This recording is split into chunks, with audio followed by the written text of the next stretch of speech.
Agustian. Hadir. Ahmad Ubaidillah. Sudah siap pembelajaran hari ini anak-anak? Ya. Semangat ya. Oke, sekarang silakan dikeluarkan LKS-nya. Dikeluarkan LKS-nya yang belum, yang sudah kebutuhannya dulu ya. Anak-anak, sekarang LKS-nya dibuka halaman 19. Jadi hari ini kita belajar tentang materi membedah buku bergambar. Apa sih buku bergambar itu? Pernah membaca buku cerita bergambar? Nah, cerita bergambar adalah buku bacaan yang berisi teks dan gambar.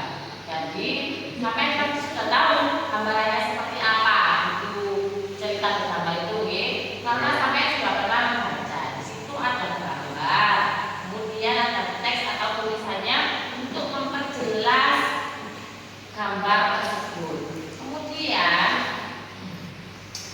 yang namanya cerita bergambar, bagaimana sih cara mengatasi supaya sampai itu tidak miskonsepsi? Miskonsepsi itu berarti salah mengartikan dari gambar tersebut. Contohnya cermat, dengan baik dan jelas seperti itu. Kemudian setelah mengamati barulah langkah selanjutnya dan teksnya seperti itu. Banyak sekali langkah-langkah untuk mengatasi miskonsepsi. Kemudian di sini saya jelaskan perpaduan antara gambar dalam bacaan itu akan lebih menarik. Buku cerita bergambar sering banyak ditemukan dalam buku fiksi. Buku fiksi itu apa? Cerita hayalan. Hayalan itu berarti apa? Tidak nyata. Kalau menghayal, misalnya sampai itu berhayal menjadi ibu peri. Nah, itu kan yang namanya ibu peri pasti tidak nyata. Adakah manusia bisa terbang?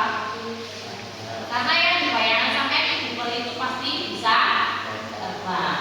Hayalan itu sesuatu yang tidak nyata. Kemudian contoh cerita hayalan atau cerita fiksi, salah satunya dongeng.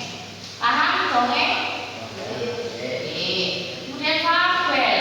Fabel itu cerita atau menceritakan tentang binatang. Kemudian ada beberapa fungsi cerita bergambar. Lebih mudah memahami suatu cerita kalau ada gambarnya, ya.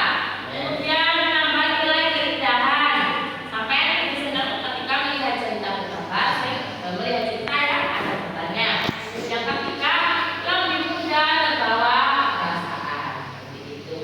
Itulah sedikit penjelasan dari cerita bergambar dan bagaimana cara menganalisis cerita bergambar tersebut supaya tidak miskonsepsi atau salah mengartikan gambar tersebut.